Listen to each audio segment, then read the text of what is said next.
Buenas noches, muy buenas noches, bienvenidos y bienvenidas. Esto es Makini para Color Visión y la Dacha especial para especiales momentos. Que por cierto, antes de iniciar la entrevista de esta semana, pues quería agradecer mucho a Rubén Jiménez Villara, que nos pidió presentar la quinta edición de su libro Páginas Revueltas, en un hermosísimo y emotivo acto en la Biblioteca Nacional. Esto de las Páginas Revueltas, que es un libro de comentarios a obras fundamentales de la literatura mundial, es lo que se llama una lectura deliciosa que debería ser recomendada no solo a los padres, sino de los padres a los hijos. Pero gracias por el honor de hacerme esa petición a todos los asistentes. También gracias al Instituto de Rehabilitación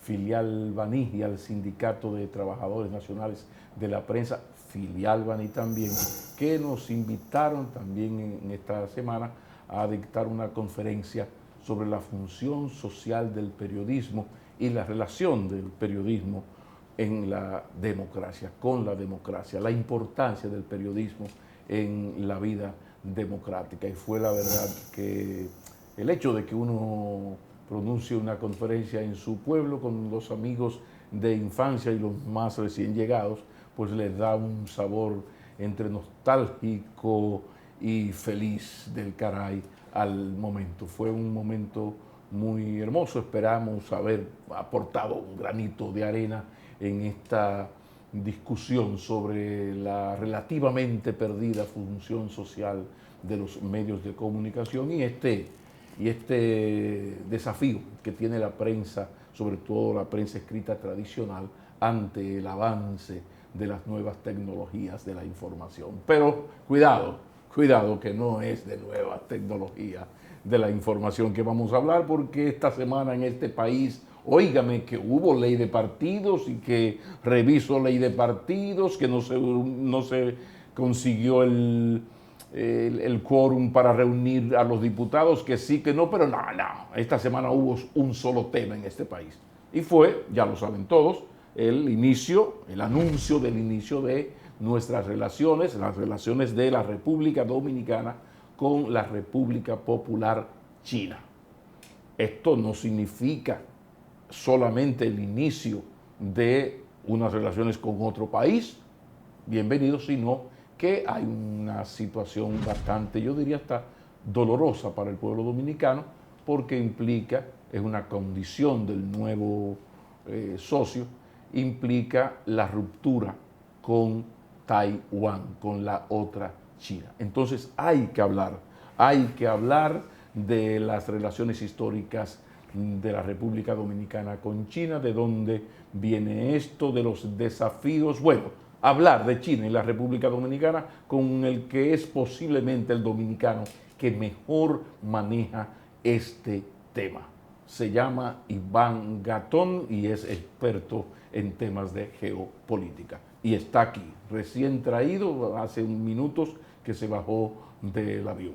Bienvenido, profesor. Pablo. Mis respetos. Mis respetos también. Gracias. ¿Descansó un poquito, aunque sea? ¿Le dio tiempo? A la ducha. Bueno, no hay nada que no... Cuando uno es todavía relativamente joven, no hay nada que resuelva una buena ducha fría, por favor. Profesor Iván Gatón, hablemos un poco de los antecedentes, porque para hablar del futuro e incluso del presente hay que conocer la historia. ¿Por qué las relaciones de República Dominicana con Taiwán? ¿Por qué éramos el número 20 entre tantos países en el mundo? Manteníamos una relación incluso con un país cuyo presidente fue hasta hace muy poco Chiang Kai-shek, un dictador anticomunista, teniendo el gobierno, administrando el gobierno del Partido de la Liberación Dominicana. Había hasta una contradicción ideológica. Entonces me gustaría que hiciéramos el recuento de los antecedentes históricos de estas relaciones que para bien o para mal se han roto esta semana. Finales del siglo XIX para China, que fue el siglo de la muerte, de la tortura de los 1000 pedazos, todo Occidente llegó a invadir a China. Y entonces los chinos tuvieron a la expansión Meiji japonesa en el año 1896 y tuvieron que dar a Taiwán, por ejemplo, a los japoneses. Fue un acuerdo que se conoció como el acuerdo de Shimonoseki. Entonces los japoneses tenían su expansión Meiji, viene el desangramiento de China porque tenían una dinastía, que fue la dinastía que sustituyó a la dinastía Ming, que es la dinastía Manchú, que es la de Puyi, que es de la famosa película de Bernardo Bertolucci, el último emperador, que los chinos no lo asimilaban como chino, sino como un manchú, a quien los japoneses le crean una república que se llama Manchukuo. Entonces, esto, el entorno en el cual estaba esa China desmembrada, China es el primer país que sufre en población civil bombardeos, y eso lo hacen los japoneses. Los japoneses matan más de 400.000 chinos en una famosa matanza que se llamó la matanza de Nankín. Entonces es ese periodo en el cual la China desmembrada, con un pequeño grupo que inicia lo que se llama una larga marcha desde Nanchang con Mao Zedong, y recorren 12.000 millas, cruzan cordilleras, cruzan ríos. Ahí viene la parte mística de esa revolución china. Chiang Kai-shek, que había estudiado en Japón, porque Sun Yat-sen, el creador del Kuomintang o el Partido Nacionalista Chino, que tenía una influencia, digamos así, un poco occidental, porque el viejo Sun Yat-sen, que es el padre de las dos Chinas, un médico que tenía ya algunas influencias de Occidente, conocía Occidente, con este partido político abrió un espacio para Chiang Kai-shek, a quien había enviado a estudiar a Japón, porque Japón, al ser el primer país de la zona del Asia que en contra del colonialismo, de ahí la geopolítica, porque es el colonialismo al cual Japón le demuestra, no, pero yo que soy de esta zona del mundo, a mí no me van a colonizar, y yo lo que me he adelantado, y entonces aquí el que va a colonizar soy yo.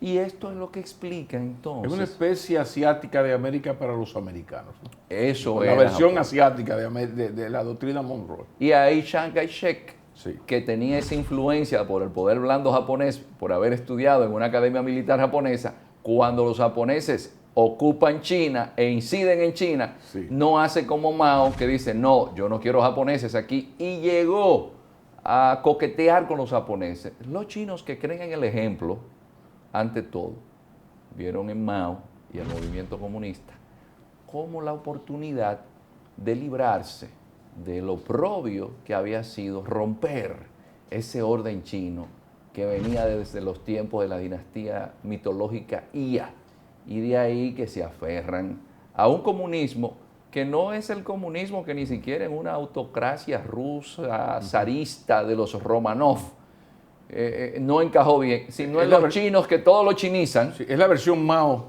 del comunismo. Pero perdóname que te interrumpa, porque es en este momento, en esos años, donde hay la derrota definitiva de Chiang Kai-shek, y luego se da el paso de Chiang Kai-shek y sus tropas a Taiwán. Después de la pausa, yo quiero que hablemos de ese traslado del gobierno de Chiang Kai-shek a Taiwán, y dónde, en qué momentum aparece el embajador dominicano, haciendo qué y por qué. De eso vamos a hablar con el profesor Iván Gatón después de la pausa. Estados Unidos no reconoce a la República Popular China. Quien se lleva el nombre de China original es Taiwán, República de China.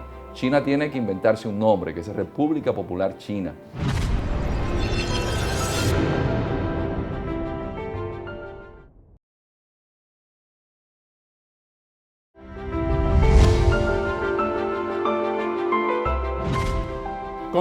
Continuamos. Lo dejamos, Iván, en el momento en que, bueno, ya controla totalmente Mao Zedong el territorio continental. Chiang Kai-shek sale de la parte continental y ocupa Formosa, la isla que ellos llaman Taiwán. Y de ahí pues se declara ahora el Estado chino, la República China. La otra es la República Popular China.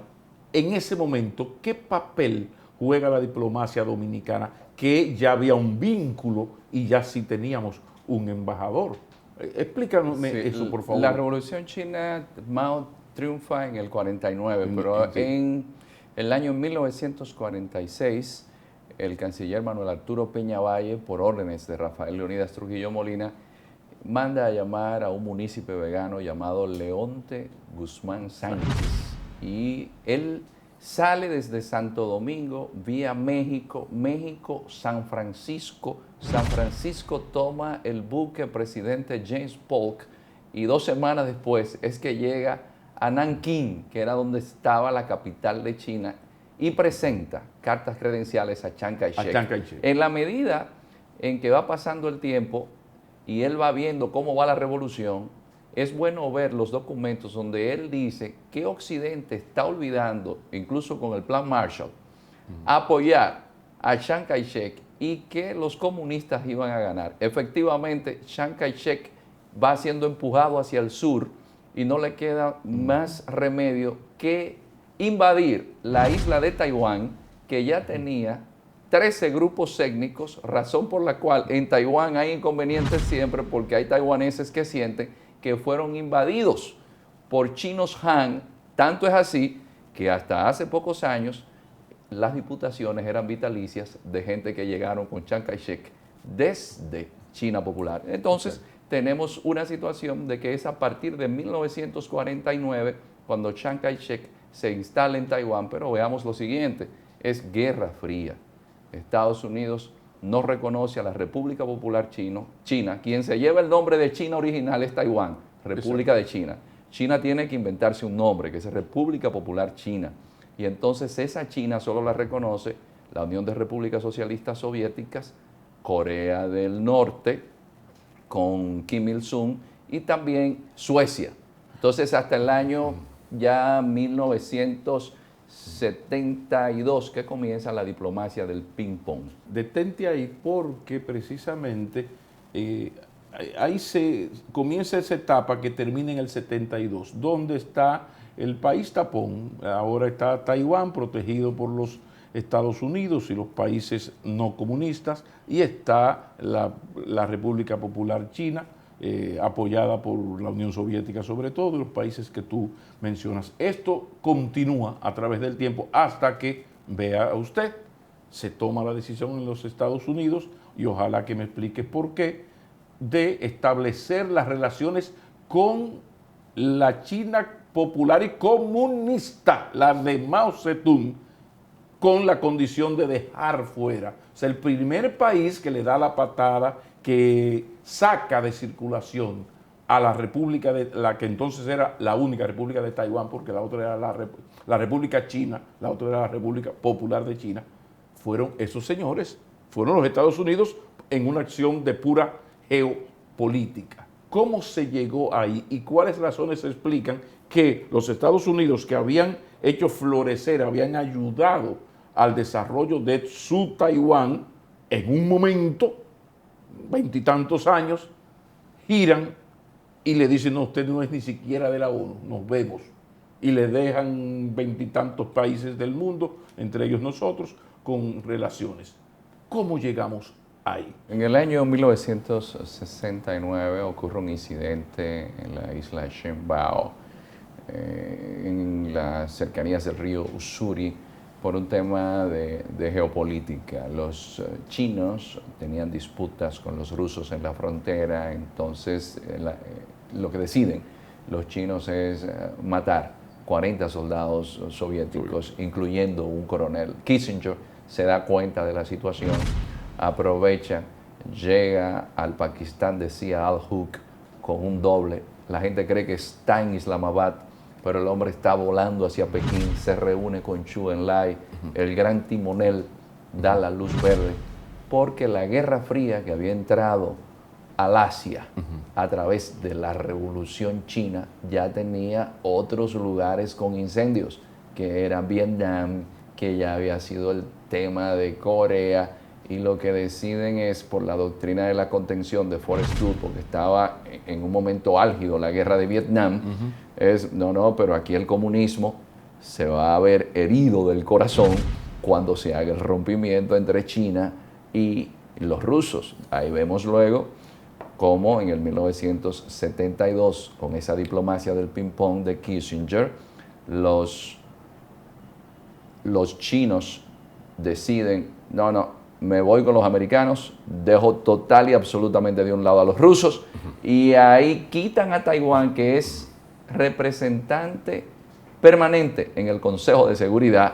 Los americanos dicen, no, ya no es Taiwán, ahora va a ser la República Popular China, la representante permanente ante el Consejo de Seguridad. Perfecto que lo hayas explicado y tan magistralmente, porque de eso se trataba. Yo lo que quería poner en evidencia cómo hay una decisión geopolítica de pura realpolitik a partir de los sagrados intereses de la nación estadounidense. Ellos lo hicieron para defender sus intereses. Entonces, esto ayuda a entender un poco mejor a la decisión que ha tomado el Estado dominicano. Una decisión de realpolitik a partir del interés nacional, con el lamentable efecto negativo de una ruptura con un país amigo al que el pueblo dominicano le tiene un eterno agradecimiento. Pero había un asunto, y es que aquí había la República de Taiwán, tenía su embajada, teníamos relaciones diplomáticas con Taiwán, pero había al mismo tiempo una oficina comercial china, de China popular, que vendía a la República Dominicana, tenía una relación, un intercambio comercial, pero inmensamente superior al que teníamos con Taiwán. Es decir, que nosotros teníamos los dos mundos, teníamos las relaciones con Taiwán, había una relación de cooperación y colaboración con Taiwán, pero al mismo tiempo teníamos la relación comercial que también nos daba beneficios en cuanto a la parte de colaboración, de cooperación e incluso sobre todo de inversión. No hace 15 días que se inauguró una gran inversión zona franca con capitales chinos. ¿Por qué no dejar esto como iba si teníamos lo mejor de los dos mundos? Porque eso no dependía tanto en sí de República Dominicana. Hay unas derivas geopolíticas que lo pudimos ver en el momento en el cual el Kuomintang, que es el partido de Sun Yat-sen y de Chiang Kai-shek, hace un acercamiento con China popular. Y esto sucede a partir del incidente de la plaza Tiananmen, que ya los taiwaneses, que son Han, cuando ven que esa China podría colapsar por la falta de divisas, lo que hacen es ir a auxiliar a esa facción que había quedado en China dominando el poder después de la revolución cultural, que es la facción de Deng Xiaoping, que esa revolución cultural con el librito rojo de Mao había llevado a esa juventud a denigrar y a echar a un lado a los viejos que habían llevado a Mao al gobierno y que Mao había aprovechado la revolución cultural para quitárselos del lado. Entonces, Deng Xiaoping, que había sido un protegido de Zhou Enlai, es el primero que cuando ve este incidente en Tiananmen dice, no, espérense, aquí se pueden desatar los demonios. Y aquí vemos el pragmatismo de los Han chinos que están dominando en Taiwán, pero que también es la élite dominante en la China popular, donde hay 56 grupos étnicos, porque en China el fantasma siempre ha sido la fragmentación.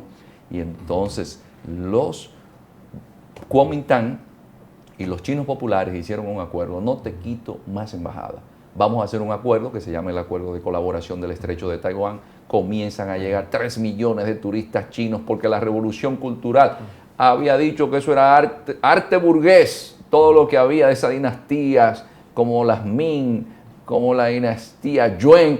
Pero Taiwán, Chiang Kai-shek, de la ciudad prohibida, se llevó al Museo Nacional del Palacio todos esos tesoros, esas riquezas, y entonces los chinos... 700.000 piezas. 700.000 piezas.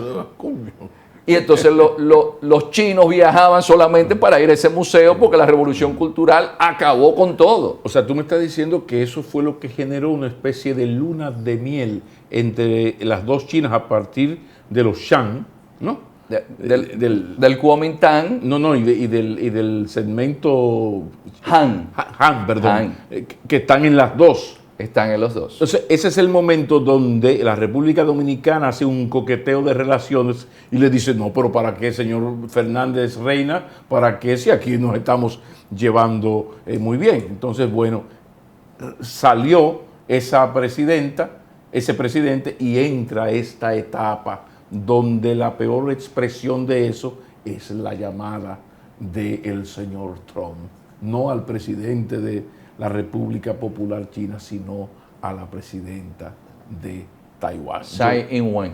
Tsai Ing-wen. Tsai Ing-wen del partido PDP, que es un partido independentista, que no era el partido del Kuomintang, que era Ma Ying-jeou, el que había estado como presidente, y que muchos taiwaneses lo habían acusado de haber sido muy flexible con China, pero era un hombre que comprendía que todo el mundo quiere ir a ese gran mercado porque los chinos son el 20% de la población mundial. Evidentemente, profesor, que usted maneja un poquito mejor que yo el chino. Vámonos a la pausa porque cuando retornemos hay preguntas importantes para seguir entendiendo esto que es tan fundamental para el interés nacional, pero que creo, y lo agradezco mucho, que es necesario verlo desde fuera, desde la gran geopolítica en la que Iván Gatón es un experto. Ya regresamos. En un momento en que los congresistas en Estados Unidos le piden una mayor presión en contra de China, y Hillary Clinton le responde, ¿y cómo presiono a mi banquero?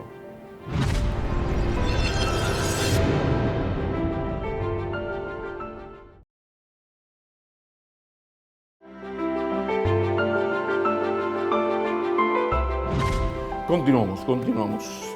Claro que sí, que hay que prestar especial atención a la reacción y a las posiciones de los norteamericanos a la decisión del gobierno dominicano.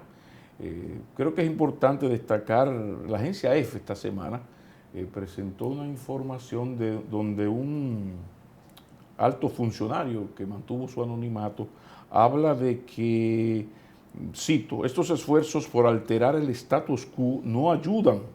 Se está refiriendo a este cambio de Dominicana de establecer relaciones con China y dejar a Taiwán. Estos esfuerzos por alterar el status quo no ayudan y no contribuyen a la estabilidad regional. Y ya sabemos lo que dijo el impresentable senador Rubio, que habló de soborno, que ya es una frescura y un atrevimiento de él referirse así a nuestro país. Pero me gustaría tu lectura de cómo tú percibes que se ha tomado, que ha recibido el establishment norteamericano esta decisión, porque uno sospecha que por la relación que tenemos nosotros con los Estados Unidos, a donde vendemos el 80% de nuestros productos, pues algún tipo de consulta habrá ocurrido. ¿Qué opinas de todo esto? Pero sería ingenuo pensar que Estados Unidos no conocía de estos acercamientos. Tanto es así que el principal experto para China de la Universidad de Georgetown, de donde sale toda la élite de la CIA, que es la entidad que tiene más economistas e internacionalistas del planeta, ya había publicado un trabajo hace 3 meses donde indicaba que después de Panamá, el próximo iba a ser República Dominicana. Era como una crónica de una muerte anunciada, ya se olía en el ambiente cuando vino el canciller taiwanés al país, que era por otros rumbos que se andaban. Y Estados Unidos sí hay cierta preocupación porque, como refería el profesor Juan Bosch en el Caribe, frontera imperial de Cristóbal Colón a Fidel Castro, esta es una zona donde no solamente es la posición geográfica estratégica, sino que ahí están materias primas indispensables para la industria moderna como el manganeso, el níquel. Y tenemos entonces una República Dominicana que encaja perfectamente con Cuba en lo que los chinos, y especialmente aquí el presidente eterno, porque ya se le permite la reelección indefinida a Xi Jinping. Antes era un acuerdo... no de ideas. ¿Dónde es eso? En China. En China. No de ideas. Entonces, hablan de lo que se llama la franja de la ruta de la seda. Y esa franja de la ruta de la seda tenía un anclaje en el puerto de Mariel con una inversión cuantiosa china, pero hay que tomar en consideración que la ubicación de República Dominicana sigue siendo estratégica. Y algunos análisis que nos llegan desde Europa indican que incluso la salida de República Dominicana ha sido inteligente porque lo que están es buscando contrapeso en un nuevo escenario geopolítico donde China hace contrapeso con Estados Unidos. Precisamente esta semana también un profesor, un investigador ruso, y RT Actualidad le da cabida a esto, se refiere a ese aspecto de la decisión dominicana. O sea, es una decisión bastante inteligente tú, para decirlo en dominicano, poner los huevos en diferentes canastas. Nosotros tenemos una dependencia casi peligrosa de los Estados Unidos. Cuando tú le vendes el 80%, 85% de tus exportaciones al mismo país, allí vive el 8 o 10% de tu población y tú recibes junto con el turismo la mayor cantidad de dinero de los trabajadores dominicanos en ese país, tú tienes un problema con ese país, que es lo que a veces explica esa cierta petulancia arrogante de los procónsules del imperio, de los embajadores que actúan como procónsules del imperio. Entonces, esa lectura también es un poco, es válida, yo creo, el poder nosotros poner los huevos en diferentes canastas. Sí, nosotros hacíamos esos planteamientos en este trabajo, que fue el tema de tesis nuestro allá en Taiwán, cuando estudiamos en la Universidad de Tancán, gracias a la gentileza del gobierno taiwanés. Y lo conversábamos con los oficiales. Pero mucho de lo que está ocurriendo actualmente está agotado. Sería bueno... Está agotado, está agotado. Pero rápidamente, atención a quien pueda interesar, ese libro yo creo que es urgente reeditarlo, porque mucho de lo que estamos hablando y de lo que se va a hablar, ya tú lo habías pensado en ese libro. Este es el último trabajo donde hablamos de la situación geopolítica mundial y aquí se encuentran algunos esbozos. Pero hay una realidad y es la siguiente. ¿Quién tiene el poder económico del planeta en la actualidad que Estados Unidos incluso depende de él? Hay una frase lapidaria de Hillary Clinton en un momento en que los congresistas en Estados Unidos le piden una mayor presión en contra de China y Hillary Clinton le responde: ¿y cómo presiono a mi banquero? Entonces, hay una realidad que tenemos que ver en el ámbito geopolítico. Es la primera vez que existe un imperio militar incuestionable como es Estados Unidos, pero que no tiene el poder económico. Europa. E incluso peor todavía, no solamente no lo tiene, sino que tiene cierto nivel de dependencia de ese otro poder que es China. Es sumamente interesante. Vámonos a una pausa, se nos acabó el segmento, pero vamos al último segmento porque lo cierto es que hay muchas oportunidades para la República Dominicana. A ver por dónde, tú que has estudiado tanto y con tanta profundidad este tema, por dónde podrían ir los tiros de este paso que ha dado la República Dominicana en términos de inversiones. Ya regresamos.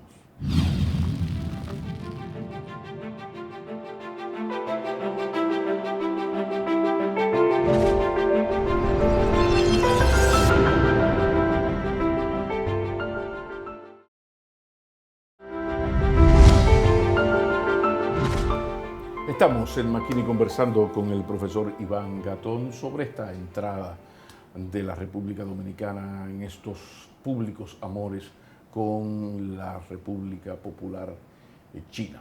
Y esto indudablemente, profesor, que es una decisión valiente. Valiente por el momentum en que se hace y por los riesgos que conlleva, pero también, cómo no decirlo, una gran oportunidad. Dentro del abanico de opciones que podríamos tener en nuestras relaciones con China, ¿por dónde usted cree, profesor Iván Gatón, que podrían irse las cuestiones? Porque sé que hay la posibilidad de préstamos, ahora que tenemos el problema del endeudamiento, conozco la urgente necesidad y la conveniencia para el país de ese bendito tren Santo Domingo-Manzanillo para ponernos a 15 horas del mercado de los Estados Unidos. Hábleme un poco desde sus saberes de las posibilidades de que estas relaciones con China popular puedan favorecer al interés nacional en estos temas, entre otros.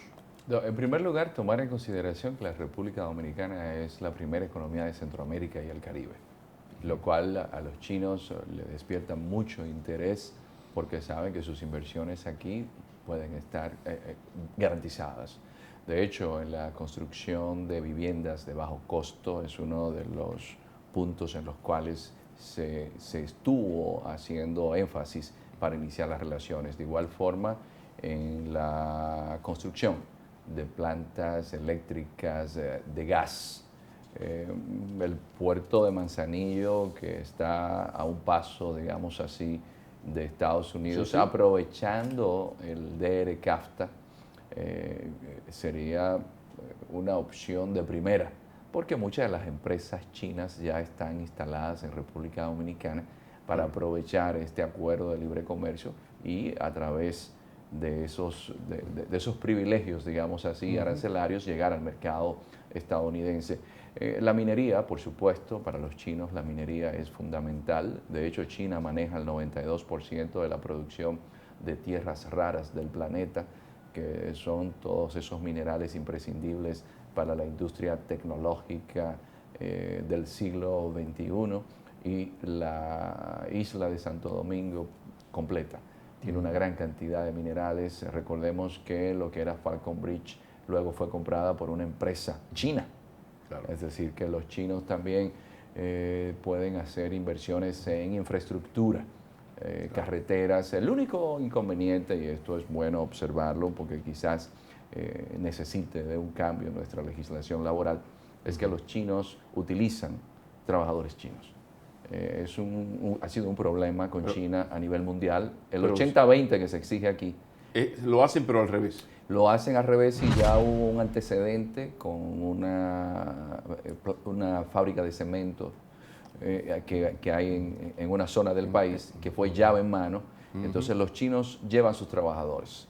Entonces esto hay que discutirlo. Hay gente que, bueno, ha satanizado el acuerdo con China, y entonces veo gente de derechas y veo gente de izquierda protestando, pero si lo hacemos desde una perspectiva académica, un hombre que nunca fue de izquierda es el que inicia los contactos con China popular, y es Joaquín Balaguer. El protocolo para el acercamiento con China lo firma Joaquín Balaguer en el 93, pero es un Balaguer consciente de que pasó la Guerra Fría en el 89. Entonces el contexto... En el 88 él era incapaz de hacer eso. No lo hacía, porque Balaguer fue canciller. Entonces mucha gente no quiere comprender que el país que esté invirtiendo en Estados Unidos, en Europa, donde quiera, es China. Entonces... Casi como necesidad, porque es que tiene un capital que necesita colocarlo. Entonces se sataniza el hecho de que los chinos quieran venir, pero no lo ubiquen en términos de Guerra Fría. Claro. Ubíquenlo en el contexto real, porque si China es un gran inversor en Estados Unidos, ¿qué tiene de malo que lo sea aquí? Claro. Es la lógica. Y entonces, si Balaguer, que era un hombre de izquierda, de derecha, es un hombre que se acerca a los chinos y firma el protocolo que permite a los chinos tener una oficina comercial aquí, entonces, como la gente que son de la línea de derecha de Balaguer, ahora también quieren diabolizar el que se hayan establecido formalmente los vínculos con China. Soy un gran amigo de Taiwán, agradecido de Taiwán, donde he estado en innumerables ocasiones. Lo mismo he estado estudiando en China popular.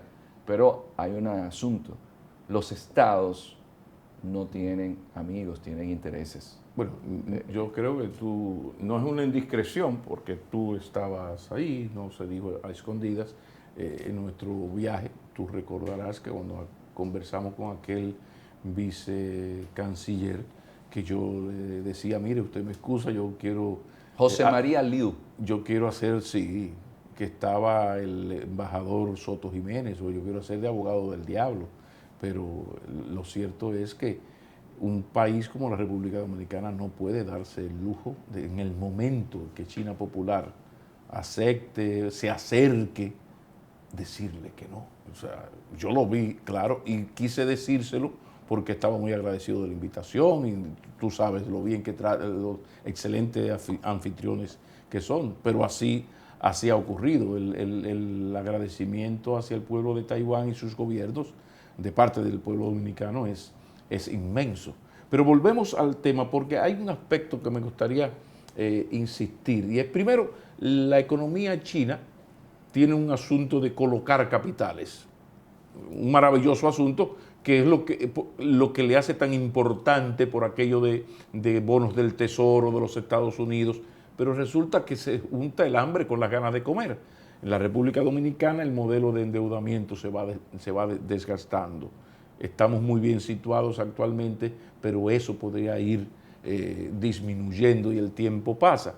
Un socio como los chinos en ese tema es fundamental, pero tenemos otro aspecto que creo que hay que trabajar y me gustaría tu opinión, que es la balanza comercial demasiado a favor, lógicamente, eso se comprende, de los chinos. Es decir, nosotros importamos productos chinos, pero todavía no se ha creado la dinámica para que los productos dominicanos vayan al gran mercado chino. Se está trabajando en ese aspecto, más ahora que ya las cosas van a ser con mayor fluidez. Hay un tema y Sí. aquí hay que referirse nuevamente a las exportaciones y ahora que estamos en el año de las exportaciones, siempre han sido un tema subalterno. Usted tiene que agregarle valor a un producto, debe tener una oferta exportable. Y si Estados Unidos, que es un mercado que le queda a usted ahí a la mano, usted no ha incrementado sustancialmente sus exportaciones, imagínese usted en el Asia que tiene que pagar el peaje del Canal de Panamá, que tiene que competir con Filipinas, que tiene que competir con Indonesia, que tiene que competir con Vietnam. Entonces, estamos en un mundo globalizado que le indica a usted que esas distancias también son importantes para los costos. También que muchos de los países que están en la zona, porque tengo que ser lo más sincero académicamente, pueden competir con nosotros. Es decir, nosotros tenemos que identificar, y siempre lo hemos dicho porque estamos viajando al Asia desde hace ya 22 años. Desde que éramos jovencitos comenzamos a estudiar en el Asia y hay que agregar valor para diferenciar esos productos y que los dominicanos entonces podamos tener nichos de mercado, como sí ya existen, por ejemplo, con el café orgánico, como sí ya existe con algunas variedades de cigarros. Así sí se puede. Bueno, has tocado un punto importante porque ya lo decías, cómo competir con esas economías con una mano de obra muy disciplinada, educada, con tecnología, ya sabes tú el desarrollo tecnológico de Taiwán y de esos otros países de la zona. Pero nosotros tenemos, por ejemplo, el chocolate que se ve en los carajitos en Italia, en un alto porcentaje, es chocolate dominicano. En Japón se consume un porcentaje importante de Japón orgánico dominicano. Somos líderes de exportación de bananos orgánicos a Europa, sobre todo en Alemania, nos tienen en gran estima. Entonces, ¿no? Hay una buena oportunidad. Atención, pueblo chino, coma sano. Vamos a enviarle nuestros aguacates. Ojalá que las cosas... creo que es una gran oportunidad. Bueno, hay una cooperativa, por ejemplo, de Asua, que ya estaba trabajando el banano deshidratado, orgánico. Pero deshidratado. Deshidratado. Lo que pasa es que los imperios también, y eso lo demostró el colonialismo y el imperialismo, le permiten a los pueblos, por la posición geográfica que no se la pueden quitar, producir productos, porque si no también se la quitaran. Los imperios son imperios, se imponen y los pueblos pequeños como los nuestros lo que tienen que hacer es buscar una salida en medio de esas luchas imperiales. Y ahí están Estados Unidos viendo su espacio vital amenazado por los chinos, porque ya Brasil, su principal socio comercial es China, Chile, su principal socio comercial es China, y ahí al lado, donde la frontera imperial en 1965 demostró que no valían acuerdos internacionales, que no valía Naciones Unidas ni el Consejo de Seguridad. Esto es un espacio de influencia nuestro. Pero ya están los chinos en toda la zona. Entonces podemos concluir en que no está de más y es una excelente decisión el poner nuestros huevos en más de una canasta. Gracias, Iván Gatón. Qué bueno que esta vez nos reunimos de emergencia aquí en La Dacha con Iván Gatón sin que hubiese un atentado terrorista. Las últimas entrevistas con Iván Gatón han sido de emergencia fatídica, funesta, porque eran estos terribles atentados, hablamos mucho de Medio Oriente, pues miren que no, que esta vez y que bueno, lo atrapamos recién llegado al país, lo trajimos a La Dacha para comentar, como se ha comentado, pues esta buena nueva del inicio de nuestras relaciones con la República Popular China. Iván Gatón, muchísimas gracias. Una feliz noche. Gracias. Feliz noche para ustedes, que un sábado más nos han acompañado. No lo olviden, inmediatamente termina esta entrevista, que ya terminó, pues ya está a su disposición en nuestro canal de YouTube, Makini en TV. No hay ni un segundo más. Sean felices, un feliz fin de semana.